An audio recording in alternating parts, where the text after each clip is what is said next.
pessoas ainda associam autocuidado a um ato de egoísmo ou então como um ato de vaidade. Se esse autocuidado é um ato de coragem. Às vezes, porque temos tanta coisa por fazer, porque não conseguimos dar vazão, temos logo tendência ou a desistir ou cada vez a dar mais e entramos numa espiral de ansiedade. Queremos que todo o tempo seja rentável e seja a produzir algo, consoante o meu tipo de personalidade, culpo-me por não estar sempre a produzir, ou então vou para o outro lado que é procrastinar. Como eu já sei que não vou conseguir estar sempre a 1000%, então eu também vou para o zero. Olá, bem-vindos ao nosso podcast.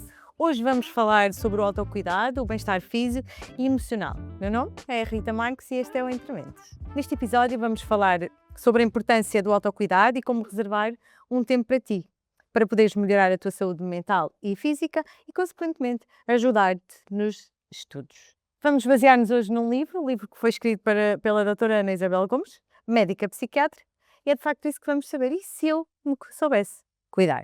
Para falar sobre este tema, temos connosco hoje a estudante Mariana Rebelo, bem-vinda, e a médica psiquiatra Ana Isabel Gomes, bem-vinda também. Ana Isabel, o que é o autocuidado? Qual é que é a sua importância na promoção do bem-estar e da saúde física e mental? É uma pergunta muito interessante. Muitas vezes as pessoas ainda associam o autocuidado a um ato de egoísmo, porque estamos a perder tempo que poderíamos estar a dedicar aos outros, ou então como um ato de vaidade, como se cuidar de si mesmo fosse uma espécie de arrogância. Mas, na verdade, e felizmente está-se a assistir a essa mudança de paradigma, por exemplo, as pessoas já não vão a um ginásio para querer encaixar num corpo que não é o seu. As pessoas vão ao ginásio porque estão a procurar realmente uma libertação emocional, um equilíbrio de bem-estar, o sentir o seu corpo a mexer, a mover, a libertar endorfinas. E por isso mesmo acredito que esse autocuidado é um ato de coragem, não é? De amar-se a si mesmo e que cada vez está a entrar mais no vocabulário do dia-a-dia. É muito importante o autocuidado, principalmente numa fase tão especial que é esta dos estudos, a fase académica, a fase em que estamos quase a partir para aquilo que será o nosso futuro, o nosso trabalho, a nossa vida futura. Há aqui algum cuidado? Qual é que é a importância, Mariana, do autocuidado na rotina académica, na rotina dos estudos, na nossa rotina? Exatamente. Especificamente nesta altura da nossa vida e até pela minha própria experiência falo, é cada vez mais importante criarmos estes pequenos hábitos que no fundo a longo prazo se tornam benéficos para a nossa própria experiência cotidiana. Qual é que é a importância ou como é que eu sinto que nós conseguimos tornar isto em termos práticos? Sobretudo aprendemos a gerir o nosso tempo, que sinto que enquanto estudantes é aquilo que acaba por falhar mais, por termos tantos prazos, tanta coisa para fazer ao mesmo tempo, ou por às vezes queremos chegar a tanto lado, falha-nos muito essa questão do tempo, de termos tempo para descansar, para comer, para estar só no nosso canto, sossegados, sem ter pessoas ao nosso lado. Às vezes também é igualmente importante estarmos acompanhados como sozinhos, e sinto que por vezes acaba por ser a parte mais importante no autocuidado, é sabermos quando parar, quando desacelerar, quando, ok, tenho este tempo para estudar, mas também tenho este tempo para estar só para mim, estar só a fazer as coisas que eu gosto, ou às vezes mesmo sem fazer nada. E por vezes, e também pela minha experiência, julgava-me muito e criticava-me muito por não estou a fazer nada e devia estar a fazer coisas e estar num constante movimento. E é igualmente importante pararmos e descansarmos e ok, agora não consigo chegar a todo lado e preciso deste tempo só para mim, no fundo. E é interessante, eu que sou de uma geração diferente, ver que estas novas gerações, como a tua, não é? Que é diferente da minha, vocês realmente já têm uma consciência muito maior do que nós tínhamos. Na minha altura, tinhas que estudar. E realmente havia esse cunho da sociedade e até dos pais, de que se estavas a fazer algo que não fosse estudar, era conotado como negativo, ou não estares a dar importância aos estudos. E eu gosto muito, não é? Do facto de vocês agora já terem essa consciência que se calhar para nós demorou a adquirir e vocês já perceberem isso, não é? Que é preciso. E se irmos bem, às vezes falta-nos uma palavra e é quando nós já não estamos a pensar nela e estamos relaxados, ela vem. Ou seja, é ótimo para o cérebro, não é? Isso que estavas a dizer, a importância de fazer nada, é fazer muito. Não é? É ajudar o cérebro a descansar, a relaxar, a quase a esfriar, para realmente depois o cérebro conseguir funcionar bem. Por isso é ótimo essa consciência. E sinto que esta própria evolução entre as gerações também acabou por surgir pela própria temática em si começar a ser cada vez mais abordada e mais falada, e a temática em si ser cada vez mais vista como algo importante e não como algo que devesse ser colocado de parte, como lá está, como mencionou, da questão do autocuidado ser, como às vezes visto, como um egoísmo, um ato de vaidade, por ser falado, por ser debatido e por ser mostrado que realmente é importante existir. Pelo menos eu sinto que a minha geração acaba por ter uma perspectiva diferente e que vamos por colocar uns limites diferentes às nossas adversidades e ao nosso cotidiano.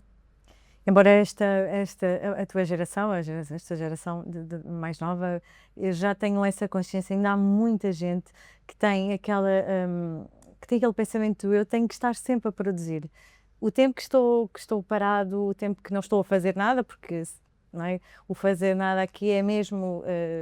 não fazer nada, como é que eu ia te explicar? É o estar a fazer muito, exato, é o estar a cuidar. Exato, é o descansar, é o descanso.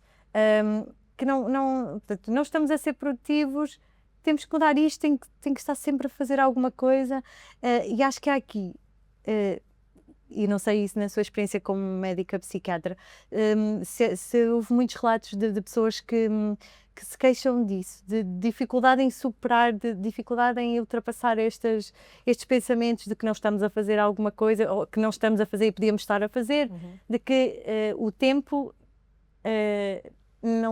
que o tempo, como é que eu te explicar? Tem que ser todo para render. Exato, É? tem que se... Isto é muito interessante, porque nós, por um lado, podemos achar não fazer nada, não é assim, não é? Nós estamos a fazer imenso, estamos a cuidar do nosso corpo. Eu às vezes costumo dizer, eu não quero estar aqui a dizer marcas, não é? Mas vamos assumir que, por exemplo, um Mercedes ou um Lamborghini sejam marcas boas, não é? Sem qualquer vantagem para nós, nem estarmos aqui a fazer publicidade. Mas se eu puser um carro de alta gama, Porto-Lisboa, Lisboa-Porto, todos os dias, alta rotação, 200 km/h, que nem é permitido por... Vai a variar, mas sem parar, ele vai a variar, não é? Ou seja, nós precisamos de, em algum momento, fazer uma paragem, não é? Não somos só nós condutores que temos que parar ali ao fim de 2 horas, mas também o carro precisa de parar. E isto é importantíssimo. Muitas vezes vem à minha consulta por questões com o sono, não é? Ou não conseguirem adormecer, ou já adormecem muito tarde, ou então estou sempre a acordar durante a noite, ou de manhã acordam e o sono não foi reparador. Mas, como dizer, os carros elétricos agora é diferente, mas os outros carros, quando por exemplo, está em alta rotação, quando se andou com eles em grande velocidade, e se desliga, ainda fica a ventoinha, não é? Por isso nós estivemos ali sempre a dar imenso de nós, a esforçar o nosso cérebro, a esforçar o nosso corpo, e depois não temos de alguma maneira uma parte para esfriar, para arrefecer, para acalmar, depois não funciona. E também, por outro lado, se nós virmos bem, os grandes artistas, não é? O momento em que vem a criatividade é exatamente quando estamos relaxados. Não é? E isso é importante, no momento em que eu também ponho as coisas em perspectiva. É? E aqui o relaxar não quer dizer só por si estar sentado no sofá, pode ser a fazer alguma coisa que nós gostamos muito, não é?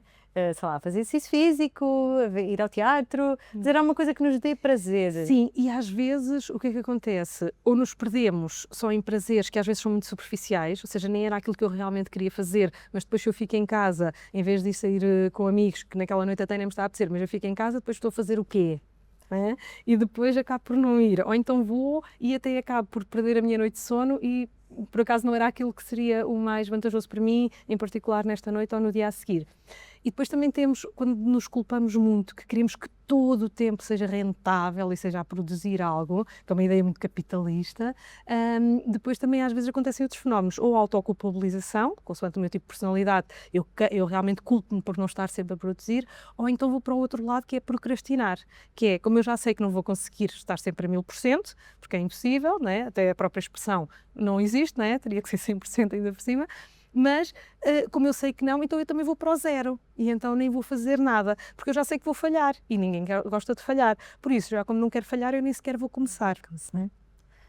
Isto é, porque, digamos, há muita coisa que se pode falar em relação a este termo do autocuidado, mas muitas das pessoas o que falam em relação ao autocuidado é precisamente isso, é essa dificuldade a consciência, de ser consciente quando parar.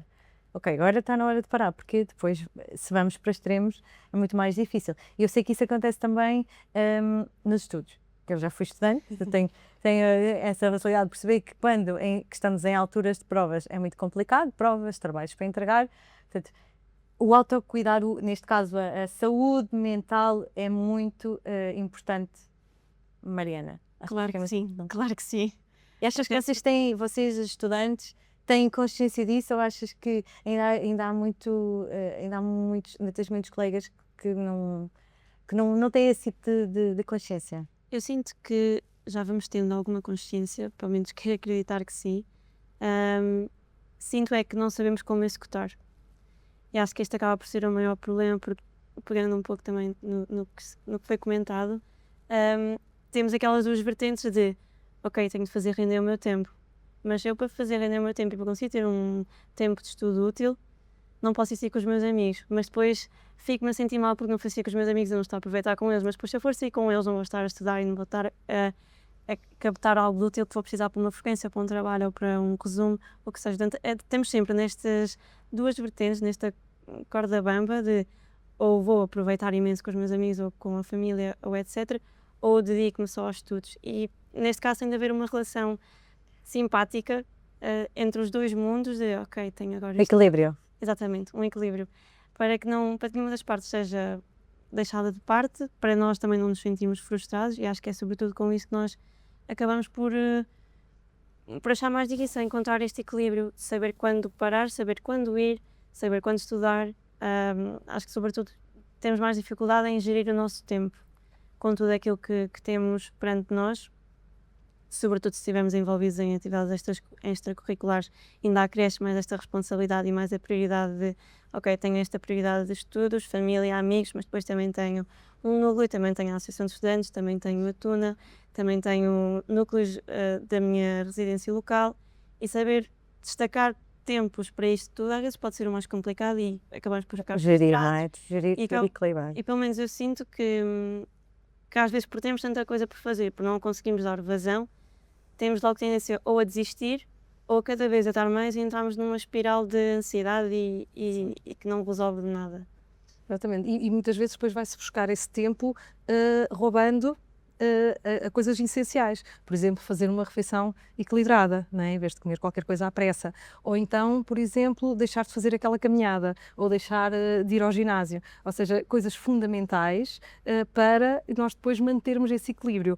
E se eu de manhã, em vez de ir acordar às 8h30, porque ontem fiquei a estudar até tarde, ou então estive a fazer alguma coisa até tarde, para depois tentei compensar a dormir e fiquei até às 8h30, depois vou correr para as aulas às 9h, eu não vou render nesta manhã. Mas se eu por acaso ontem até nem fiz aquilo que supostamente teria que fazer, mas fui dormir e de manhã até me levantei e fui 1 hora ao ginásio, tomei um banhinho, cheguei às 8h, estava tudo pronto às 8h30 e até fiz em meia hora aquilo que ontem à noite me demorou 2 horas e não ficou bem feito.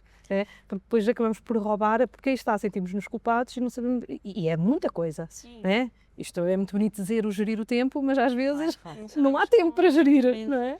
E sobretudo também quando nós estamos nesta idade em que nos começamos a descobrir e se calhar a grande parte de nós somos deslocados e vimos para uma cidade nova e vimos-nos pela primeira vez sozinhos a tomar conta de nós e fazer refeições e lavar a roupa. Às vezes atividades tão simples como meter a roupa a lavar, estender a roupa pode ser um quebra-cabeças para conseguirmos agilizar o nosso tempo. Consegues encaixar Em esses... tudo, sim, porque realmente são responsabilidades que nós não tínhamos, por vivemos com os nossos pais ou com outros familiares ou com amigos, e que depois passámos a ter, e só esse choque de ir para uma cidade nova e ter todo um conjunto de coisas que agora temos de fazer torna-se extremamente complicado para alguém que nunca teve de lidar com tal situação. Como é que se lida com esta questão da ansiedade antes das provas? Eu não sei se a Mariana sente, mas a maioria dos estudantes sente. Amanhã há uma prova, há uma defesa, há uma entrega de um trabalho, e eu sei que isto é difícil, não é? Todos nós. É difícil. Começam aquelas borboletas na barriga, aquela angústia, será que vai ser bem, se não vai ser bem, será que vou conseguir? Porque às vezes, e a sensação que me dava era que, eu não sei se isso acontece contigo, Mariana, mas eu acredito que isto acontece, era que eu sabia tudo antes de chegar lá, eu ficava de tal maneira nervosa que eu chegava às provas, aos exames, Fica sem branco. e eu empancava, eu já não sabia o que é que eu tinha, o que é que me valia nessas alturas. A minha memória fotográfica, eu li aquilo algures e isto era assim. Dicas para os estudantes poderem aplicar, o que é que podem aplicar? Trouxeste aí conceitos muito, muito interessantes. Esta questão da branca tem muito a ver com se eu estou com altos níveis de stress, não é? Estou com o cortisol elevado e realmente se eu sou uma zebra na savana a precisar de fugir da leoa, não é para eu estar aqui com 1000 pensamentos. Não é? E por isso mesmo é normal que o nosso cérebro depois selecione e quebre aqui. E também esta questão de não basta a inteligência cognitiva, cada vez mais se fala na inteligência emocional. Ou seja, eu até posso saber isto tudo, mas se eu estiver ansiosa, se eu não tiver capacidade de gerir as minhas emoções, eu vou me esquecer tudo. Outras vezes até pensamos, aquela pessoa nem sabia assim tanto, mas se calhar conseguiu estar a gerir as suas emoções e conseguiu, o pouco que sabia, conseguiu transmiti-lo, não é? Isto é muito interessante. Quando falamos da ansiedade, nós distinguimos muito a depressão quando estamos ali muito focados em pensamentos sobre o passado e a ansiedade quando estamos focados em pensamentos no futuro, não é? Há um clichê que eu não gosto muito de ser, exatamente por ser um clichê, que é o aqui e o agora. Mas na verdade às vezes não dá como não o dizer, que é muito estar no momento presente. Eu fui ao ginásio, eu tive refeições, por exemplo, ricas em ômega 3, salmão, sardinha, nozes, chocolate negro, coisas que eu sei que vão revitalizar o meu cérebro, vegetais, frutas frescas, frutas da época. Por isso eu sei que estou a cuidar bem da máquina física. Eu também sei que soube gerir o meu tempo, eu não preciso de saber tudo, eu preciso de saber o mais importante e depois preciso de estar com a cabeça fresca para raciocinar, ou seja, fui à parte física e fui também à parte mental e depois aí eu estive no momento, não é? Eu não estive a pensar no que é que ia acontecer a seguir, eu estive no momento.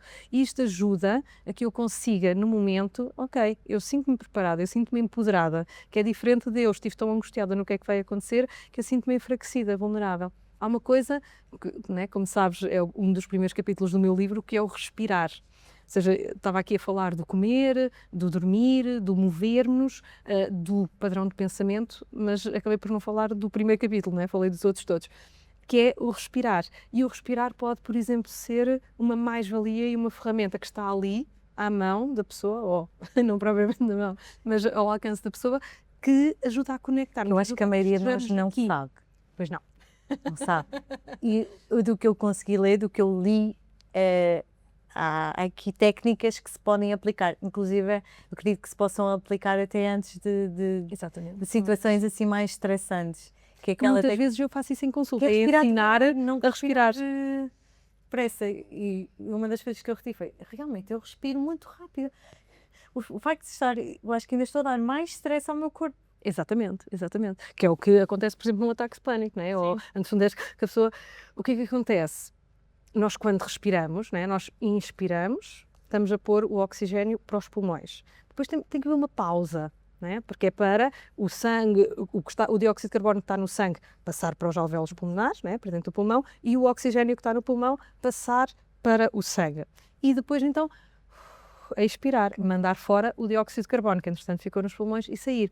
Se eu estou a inspirar e a expirar sem fazer, por exemplo, esta pausa no meio, que é típico em situações de ansiedade, é típico, às vezes em consulta a pessoa ainda não me disse que está ali por questões de ansiedade, eu já percebi que vamos estar numa ansiedade. Da forma como falamos. Da forma como respira, não é? A forma como respira, como a pessoa está a respirar. Okay. Porque assim, então, eu estou a pôr oxigênio lá para dentro, mas eu nem dei tempo para haver trocas e já estou a expirar. Ou seja, eu não estou a aproveitar a vida. Voltamos ao tal. O seu corpo nem teve tempo de absorver bem. Eu não tive tempo de que houvesse as trocas gasosas, não é? E então eu volto a mandar para fora o quê? O oxigênio. Não é? Aquilo que eu tinha acabado de inspirar. E isto é interessante porque tem muito a ver com esta questão de eu não estou a aproveitar o momento. Não se trata só de eu não tenho que estudar para um exame, eu quero aprender, porque eu quero ser um ótimo profissional. Eu sei que não vou saber tudo, mas eu quero é aprender. Claro, se no meio tiver boas notas, Excelente. é excelente, não é? Claro que esse é o objetivo, não é? Exatamente. Mas antes de mais, antes dessa parte classificativa, eu quero é realmente a emoção.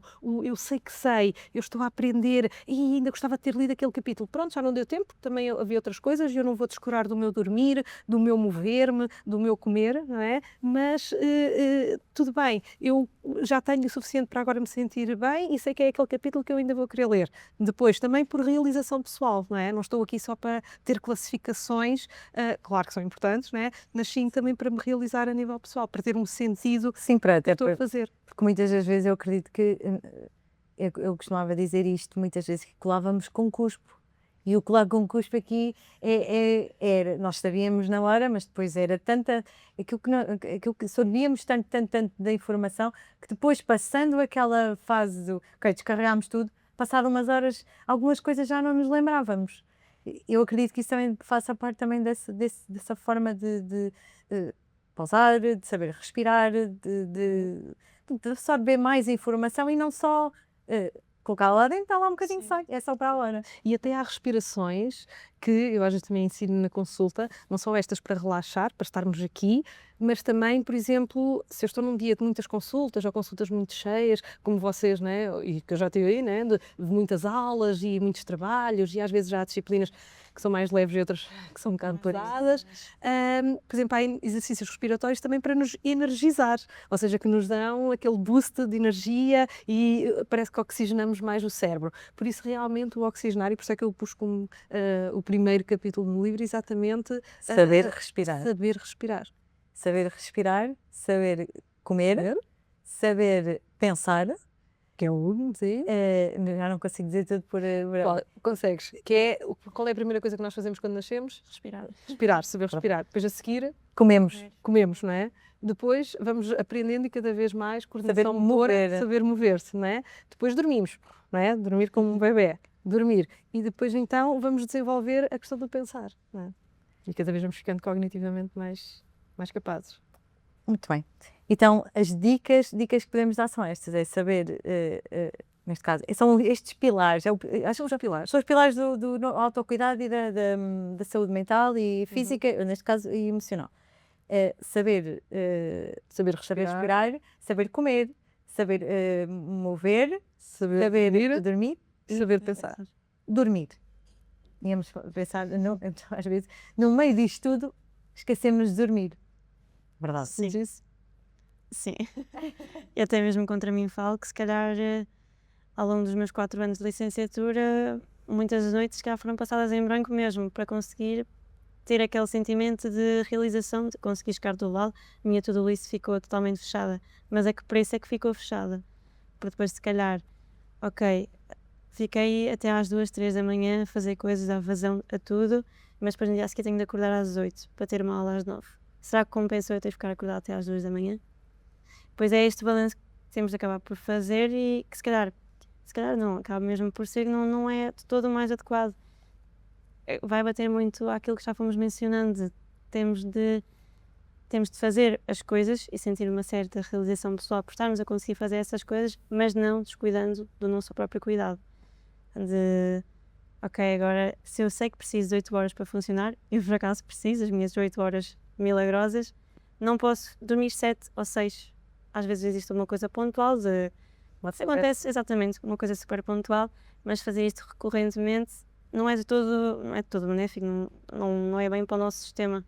Não, depois acaba, pelo menos eu sinto que quando passo muitas noitadas, ou quando faço muitas noitadas, todos os outros pilares que já mencionámos aqui vão acabando por cair. Depois já começo a ficar mais ansiosa porque não durmo, que resulta em ficar mais mal-humorada, não tenho depois apetite ou tenho apetite a mais, e que todo o resto acaba por desmenorar. Isto também vai bater um pouco, eu sinto que a questão das provas, nós às vezes entendemos um teste como algo, um bicho de 7 cabeças, tipo é ali, é agora, tenho que ter o 9,5 para conseguir passar, senão sou um insucesso total. E da forma como eu vejo, também da experiência que já tenho, acho que é sobretudo importante aprendermos a relativizar. Ok, não é isto, não é o teste, não é o exame que me vai definir, não é a apresentação que vai definir o meu caráter, nem a forma como eu vou ser como profissional. É apenas um passo para o meu docente ver em que ponto é que eu estou, o que é que ele precisa de fazer para me conseguir ajudar, se eu já tenho as ferramentas para conseguir ser uma boa profissional. No fundo são vários checkmarks que o docente nos consegue avaliar tendo em conta o semestre que já passámos ou o ano que já Quase passámos. como se fosse um filme e tirassem uma fotografia, Exatamente. um milésimo de segundo do filme inteiro e depois somos classificados por fazer Só essa por aquele fotografia. bocadinho. Relativamente a testes, a provas, a apresentações, da experiência que tenho e daquilo que foi resultando para mim é realmente relativizar. Ok, não consegui fazer, ok, não era o resultado que eu queria, mas existem mais oportunidades. Se tiver de ficar na época de recursos, fico, está tudo bem. Prefiro ficar mais um tempinho do que estar-me a amassar o ano todo ou estar-me a amassar durante a época de frequências e estar a dormir mal, a comer mal, estar mal com as pessoas de quem gosto para um teste. E acho que sobretudo Que é só um teste, tem. que é só um teste, exatamente. Significa muito. Exatamente, sim. E muitas vezes perdemos este tempo de qualidade ou mesmo connosco e com os que nos rodeiam, por causa de um teste. E, sobretudo, acho que relativizar é importantíssimo. Dar realmente destaque às coisas que são importantes. Obviamente não estou a mencionar ok, é um teste, não quero saber, e, olha, é o que é e nem sequer me vou colocar qual é o tipo de esforço. Colocar sim esforço, mas não priorizar todo aquele esforço em vão. Não achar que aquele momento é que me define totalmente. Exatamente, sim. Lá está aqui outra vez aquele conceito do equilíbrio. Sim. Saber equilibrar aqui, não é? As pessoas costumam dizer a questão do beber água é bom.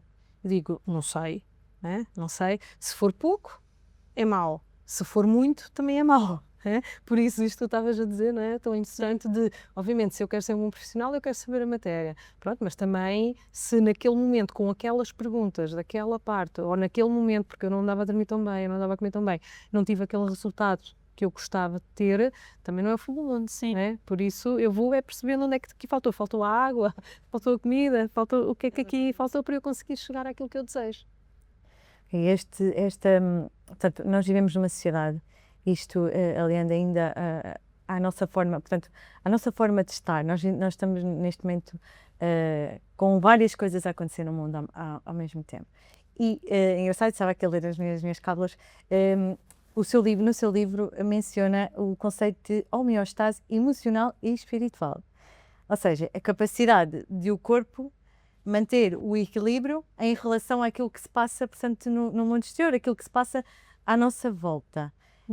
Eu acredito que as pessoas, e isso acontece comigo também, eu acredito que também possa acontecer convosco, mesmo sendo estudantes ou não sendo, que o facto de estar a acontecer tanta coisa à nossa volta, seja o que for, sejam guerras, acidentes, o que seja, que nos possa, e até podemos estar plenos, mas eventualmente pode acontecer alguma coisa que nos faz tirar aqui esta plenitude, e desviar-nos, podemos desviar do estudo, podemos desviar do que estamos a fazer ou do que estamos a pensar, certo?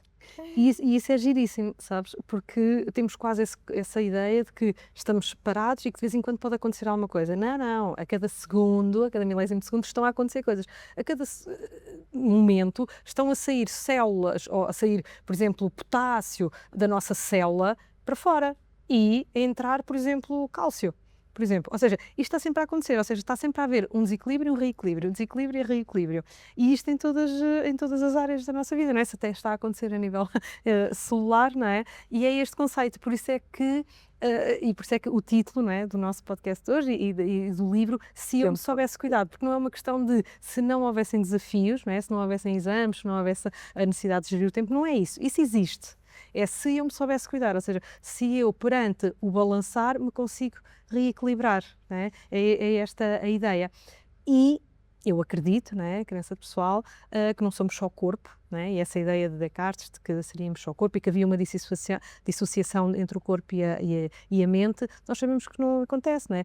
Por exemplo, se nos apaixonamos, nós falamos das borboletas do estômago, não é? Ou então dizemos as pessoas que têm maus fígados, não é? Quando as pessoas são muito iradas, mas aquilo que, por exemplo, que ambas já mencionaram, de se eu estou nervosa e eu tenho uma branca, ou seja, não há dúvidas que as coisas estão interligadas, não é? Ou então, por exemplo, eu tinha que ir sempre à casa de banho uma data de vezes, antes de isso é muito importante, não é? Ou seja, não há dúvidas que o que acontece a nível emocional tem uma repercussão a nível físico e não há dúvidas que também, por exemplo, se eu estiver com dores, claro que não vou dormir, não é? Ou se eu, claro que também o que acontece no meu corpo influencia a minha mente. Pronto, eu acredito também que sejamos algo mais, não sei se é uma alma, não sei se é um espírito, não sei, não é? Não estou aqui com coisas porque eu não sei, mas acredito que há aqui algo mais, não é? E como se o nosso corpo e a nossa mente fosse a expressão de quem nós realmente somos, seja lá o que isso for que nós somos, mas que seja aqui esta expressão. E por isso mesmo é óbvio que tudo o que nos rodeia mexe connosco, né? Uma emoção mexe connosco. Nós chegamos a um sítio e as pessoas estão a gritar connosco, estão-nos a tratar mal, estão-nos a pôr para baixo. Ai, né? Até preciso respirar para receber oxigênio, aquela a comida já não entra bem. É aquela sensação às vezes quando entramos num sítio, porque que a energia está muito carregada, que estamos num sítio... Pois, por exemplo, estás a chamar a energia, não é? Eu estava há bocado a dizer, eu não sei muito bem o que é, não é? Se calhar é uma energia, se calhar é... Mas que há algo, nós todos já sentimos isso, não é? E, por exemplo, uma das coisas que muitas vezes os jovens universitários, como tu estavas a dizer muito bem, mudam de cidade, a rotina é diferente. Quando se estuda no secundário, o professor sabe o nosso nome, não é? Nós temos aquele número de colegas de turma que nós conhecemos, Estamos em casa, nós sabemos qual é a sala, sabemos tudo. Muitas vezes, quando vêm à consulta, os jovens dizem-me é que faz-me impressão eu ir para um auditório que estão lá não sei quantas pessoas que eu nem conheço, alguns são da minha turma, são de outros anos, não sei quem são sequer, o professor nem sabe quem eu sou, nem sequer sabe o meu nome, nem eu sei bem o nome do professor, não sei o nome dos colegas que estão sentados ao meu lado, e isto, claro que mexe connosco, não é? Eu não estou na minha zona de conforto, e como é que eu consigo estar equilibrada, não é? Isto desequilibra-me, não é? Isto desequilibra-me emocionalmente, como é que eu consigo estar equilibrada, sentir-me bem, sentir que estou aceite, aquilo que tu falavas da importância das relações, não é? Ou seja, eu ter relações saudáveis interfere fortemente com a minha felicidade e com o meu bem-estar e com esta sensação, até promove o autocuidado, ou seja, se eu já por si eu me sinto amada e sinto que estou num contexto em que amo e que sou amada, mais facilmente eu tomo decisões positivas de, por exemplo, respeitar o meu sono, respeitar a minha alimentação, aprender a respirar, né? Isto tudo promove. E até porque tudo isto também acaba por afetar a nossa produtividade. Até, no caso, pegando na questão do estudo. Às vezes há pessoas que têm colegas meus que odeiam estudar em contexto de biblioteca, porque normalmente nós vamos para a biblioteca quando é uma época de exames em que está cheio. Eu pelo menos também não gosto porque vejo tanta gente a estudar e tão focado nas suas coisas que é lá estressante, logo ali, fico não é? mais estressada de pensar, ok, eles também estão na mesma situação que eu e prefiro estar ou no meu quarto não, porque depois também tenho aquela tendência de estou no meu quarto, quem está na secretária também está na cama, e assim, mas Já é demasiado confortável. exatamente. Portanto, prefiro ir para um café que já não seja tão povoado e estar numa mesa e pedir um café ou algo do género. Acho que escolhermos também o nosso sítio para estar e para conseguirmos trabalhar também é muito importante nisso das energias. Também acaba por coincidir um pouco, porque às vezes chegamos a um sítio em que está muito ruído. Nós estamos, é lá, ok. Se calhar não é disto que eu preciso agora. E depois vamos para outro, ok, se calhar esta energia ou este ambiente coincide mais com aquilo que eu procuro agora para a minha fonte de trabalho. Até porque às vezes, de dia para dia, muda a nossa própria forma de querer trabalhar. Eu às vezes quero trabalhar com música ou altos berros e estar a cantar enquanto trabalho e está tudo ok. E há outros em que só consigo funcionar de silêncio total, ninguém pode falar comigo, eu não posso ouvir nem sequer um som, senão já não me consigo focar, já fico frustrada porque tenho de ler os textos 1001 vezes para conseguir compreender uma palavra. Portanto, também escolhermos o local é super, super importante, mesmo para a produtividade e para a concentração. Para a concentração. Por exemplo, isso que estavas a dizer, se não está a render o estudo, levantar e fazer exercício físico. Né? Fazer, sei lá, uma série de abdominais, ou então ir dar meia volta, meia hora ao quarteirão, ou fazer uma caminhada e depois voltar. Ou seja, esta parte do movimento, da libertação de endorfinas é fundamental, por exemplo. Sim. Vamos agora aqui a um momentozinho de mitos e verdades. Alguns deles já fomos falando aqui em conversa, em questão de conversa. Portanto, este aqui já foi abordado. Portanto, o autocuidado é um ato de egoísmo. Isto é um total mito. E eu acho que cada vez agora que felizmente cada vez se desconstrói mais este mito. Esta crença, sim. Mas isto ainda está muito enraizado. Sim. O facto de estarmos a cuidar de nós, de fazermos alguma coisa que nos dê prazer, não, se não estás a fazer isto, estás a ser egoísta. Então queres o tempo para ti, para fazeres o que tu queres. Mas depois de nos ouvirem, eu acho que agora as pessoas vão entender que nem demasiado nem pouco, não é? Equilíbrio. Mais o equilíbrio. Exatamente, o equilíbrio. Conceito de equilíbrio. Ok. O autocuidado é fundamental para o sucesso académico e emocional. É 100% verdade, sim. E tocando um pouco na parte do equilíbrio, lá está. Só tendo um equilíbrio entre todas as partes é que realmente conseguimos ter um sucesso, seja académico, seja profissional, seja a nível pessoal, e até mesmo interpessoal com as relações que vamos construindo ao longo da vida. Que só estamos a falar. Sim, pode continuar. Não, que se eu não tenho essa paz, essa alegria, essa tranquilidade dentro de mim, como é que eu dou aos outros? né? E Pois, então eu exato, também não é, consigo sim. estar aqui. É Como aquela é que eu posso troca. transmitir isso para a minha vida académica, para a minha vida profissional? Porque também não é só a questão de eu ter aquelas notas, né? É todo, se eu estou numa entrevista, eles não vão só avaliar se eu tive aquelas notas. Se eu sei falar, se eu sei olhar para as pessoas, se eu sei ser adequada, não é? Que outros interesses é que eu tinha? Eu só quis fazer o curso e mais nada, ou então eu tive estes núcleos, não é? Como a Se Mariana nos tem, destacamos para algum que nem precisamos de, nós não precisamos ser melhores nem piores que os É outros. só o destacar, Mas se calhar, é destacar, quer dizer, sim, o destacar no sentido que não, todos nós somos diferentes, sim, não é? E se exatamente, calhar alguma coisa. eles até estão a querer uma pessoa que tem aquele curso, mas que, por exemplo, gosta de flores, Exato. e eu não sou a pessoa, eu sou espetacular, mas eu não percebo nada de flores, e depois para o outro até precisam é de uma pessoa que tenha aquele curso, mas que, por exemplo, gosta de estar em núcleos de estudantes, por exemplo, e então, olha, também não sou eu, é a Mariana que fica com o lugar, mas, ou seja, não precisamos todos de ter aquele curso e saber de flores, ou ter aquele curso e ser do núcleo de estudantes, não.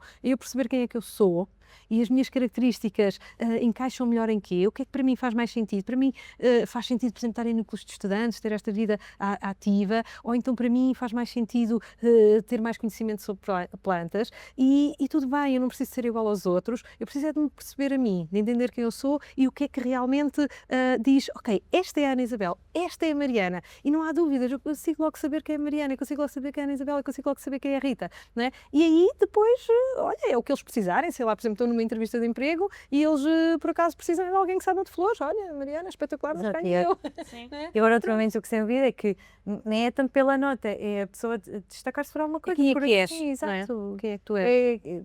Alguma coisa, é ali como se diz, uma característica que salta à vista de quem está a conversar connosco ou de quem está a entrevistar-nos, do que quer que seja, que depois vai aqui definir se somos ou não, o que quer que seja, se ficamos no emprego, sei lá, se somos aceitos no que quer que seja na vida. E nós aqui estamos a falar muito no sucesso académico em termos de estudos, estamos a focar-nos muito no estudo, mas o estudante, para além disso, nós chegamos aqui e Coimbra então é muita tradição académica, aqui também onde podemos ir buscar esta sensação, se calhar de prazer, que é ir buscar também aqui a tradição académica. As festas académicas também fazem parte. Eu acho que isto tudo, não sei se estou a ir a certo, e vocês como associação de estudantes também promovem se calhar aqui alguma integração, Sim. isso através destas festas, destes convívios, da queima das fitas, ou seja, nós focamos muito no facto nos estudos, porque é para isso que estamos, quando não vimos de facto só para a queima das fitas, eu costumo dizer isso, mas de facto isto faz tudo parte, ou seja, não devemos deixar de lado. Sim, porque depois, como profissionais um dia, seja de que área for, nós não somos só aqueles conhecimentos que adquirimos durante o curso, nós somos aquilo que nós nos fomos criando enquanto pessoas. E eu, por exemplo, participar, já dizem que Coimbra é uma lição, não é? Mas, para além disso, para pessoas que não estejam a estar em Coimbra, que estejam noutros sítios, mas há relações que se criam durante a universidade que ficam para a vida, não é? E aquilo que eu aprendi, como gerir o meu tempo, manter um grupo de amigos, ser adequada nas minhas relações interpessoais, isso também vai fazer de mim, mais à frente, um ótimo profissional ou não, não é? Porque eu depois vou trabalhar com uma equipa, então, mas eu sei trabalhar em equipa, eu sei mover-me num grupo de colegas, não é? Essas são tudo competências, aquilo que nós chamamos as soft skills, não é? Esse saber estar, esse saber conviver, que é fundamental. E até mesmo porque, falando um pouco na experiência das associações de estudantes do Politécnico, temos esse objetivo comum que é, ok, a escola dá-nos as faculdades técnicas de sermos um profissional, mas nós, enquanto associação de estudantes, procuramos desenvolver o resto, procurar dar experiências, procurar dar sessões sobre o mercado de trabalho ou sobre como é que consegues estar numa entrevista e como é que consegues mostrar quem és e destacar-te, puxar também para o lado da cultura, porque às vezes chegamos a uma cidade nova, não sabemos nada sobre a cidade. E a tradição académica, especialmente em Coimbra, que ouve sempre falar muito em Coimbra, que é a cidade dos estudantes, é igualmente importante. Envolvemos-nos no ciclo de estudos, mas também na cidade onde estamos a estudar. E sobretudo em Coimbra, que tem uma vertente de tradição enorme e que na minha perspectiva é super, super bonita, é especial. Realmente, só quem cá estuda é que realmente consegue sentir o que A mística. se passa, de às vezes ouvir os sapatos a ecoar pelas ruas, ou as sensações de cada serenata, e ser a primeira serenata e a última serenata é totalmente diferente, já o sentimento que temos. E é muito isso que, enquanto associações, tentamos transmitir ao longo dos anos e que tentamos cativar os estudantes a participar, não só no sentido de construírem estas soft skills, mas também para saírem um bocadinho mais realizados e sentir-se um bocadinho mais que, ok, estudei em Coimbra e consegui aproveitar Coimbra na sua plenitude. Fui a tudo, experienciei de tudo e não deixei nada por fazer, fiz tudo com os meus amigos. Às vezes perdi um tempinho de sono, está tudo bem. Outras vezes estudei um bocadinho mais, também está tudo bem. Mas experienciei tudo a minha vida académica. Fui enquanto ser humano, consegui aproveitar aqueles 3, 4 anos, dependendo também da licenciatura, no seu pleno. E isso para mim, pelo menos, que agora também estou a terminar a minha licenciatura, é dos sentimentos que levo e é dos melhores sentimentos que consigo levar de toda esta experiência. Eu realmente senti-me realizada, não só a nível académico, ter tido bons resultados, mas também de enquanto pessoa, enquanto ser humano, conseguir ter tido a oportunidade de desenvolver ainda mais características que já tinha e que aprofundei. Não é só enriquecimento académico, é enriquecimento pessoal, Pessoal. não é? Importantíssimo. Sim. Sentir-se mal é normal e não precisa de atenção especial. Aqui a atenção especial é no sentido de é normal sentir-se assim, vai dormir que isso passa. Quase como que depende, não é? Podemos interpretar isso de várias maneiras. Uma coisa é se estamos a querer desvalorizar os sentimentos, não é? E que é mais nesse sentido. Exatamente, e se estamos a desvalorizar as emoções, isso não é nada positivo. Por outro lado, aquilo que a Mariana estava a dizer de também não valorizar determinadas coisas, questão do equilíbrio, não é? Estamos sempre aqui a falar no equilíbrio, mas realmente desvalorizar emoções, não. Há uma roda chamada a Roda das Emoções de um psicólogo norte-americano da década de 80, podem procurar na internet, Roda das Emoções, e é muito interessante que estão lá todas as emoções base do humano e é engraçado que uma das bases dessa Roda das Emoções é de que não há emoções negativas, mas muitas vezes nós associamos que haver uma, sei lá, eu posso estar desagradada com isto, posso estar enojada com isto, posso estar frustrada com isto, posso estar com raiva em relação a isto, e então, estar a ser má pessoa, não é? Tens que ser boa menina, e a boa menina, por acaso ainda no outro dia no Instagram pus um post sobre isso, o síndrome da menina boazinha, que realmente tem que estar sempre bem comportada, bem penteadinha, Dizer sempre falar sim. baixa, dizer sempre que sim, e isso é a pior coisa que podemos fazer a nós mesmos, não é? Não, eu tenho direito a isso. Eu, por acaso ainda no outro dia estava a dizer, se não tivessem, por exemplo, nós que estamos aqui mulheres, se alguém não tivesse dito, pá, estou com raiva do facto de eu só poder sair do país ou tirar a carta de condução se o meu marido deixar, não é? Porque alguém teve raiva, começou-se a criar um movimento. Não é? E, por exemplo, tivemos a Revolução do 25 de Abril, entre outras, não é? Um exemplo assim muito simplista, mas é porque alguém teve raiva, então quer dizer que a raiva, no momento certo, também é importante. Ou às vezes, por eu estar triste com uma coisa, é que eu tomei determinadas decisões que foram importantíssimas para a minha vida toda, não é? E então a tristeza naquele momento também foi uma coisa boa, não é? Não precisamos estar sempre e super felizes e super alegres, porque depois muitas vezes é uma capa, e depois quando estamos nessa capa, depois até nos sentimos mal se os outros virem que eu hoje estou cansada, eu hoje estou vulnerável, eu hoje estou triste. Não, eu sou humana, por isso eu tenho direito a tudo, e isso não faz com que eu não seja super forte, não é? Mas as pessoas fortes, as super heroínas, não é? Também tem direito a Os estar. últimos 5 minutos dos filmes, não é? Da Disney ou da Pixar, as super heroínas e os super heróis, naqueles últimos 5 a 10 minutos do filme, estão de rastos, não é? Estão, eu vou desistir, eu não consigo